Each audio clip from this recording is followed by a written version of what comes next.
Hello everyone, how are you doing? This is MD Tech here with another quick tutorial. Today I'll be showing how to disable startup programs in Windows 8 and Windows 10. Now this is definitely possible to do in Windows Vista and 7.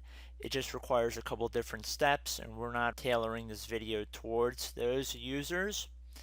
So let's get started. So the first thing we're going to want to do is head over to our taskbar at the bottom of the screen. Right click on that and then left click on Task Manager. Now when you open it up, it might look like this. Just left click on this little drop down that says more details. If you already have this window up, then you're fine. So then on the tabs along the top, left click on Startup, and then you'll see different startup programs here. You can see their startup impact as Microsoft labels them. So we can see this one has a high startup impact and this one apparently has a low startup impact. And we can see that both of them are enabled to start up when the computer starts up.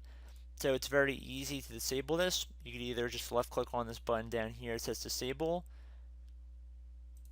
or you could right click on the program and then left click on disable that way. And at this point you can just close out of it, and then you may be prompted to restart your computer. And it's very easy to undo this if you want to re-enable a program later on. Just do the same steps we did.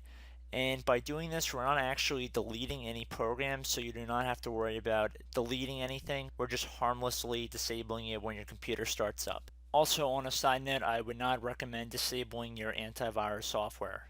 So I hope this helped you guys out, and I will see you in the next tutorial. Goodbye.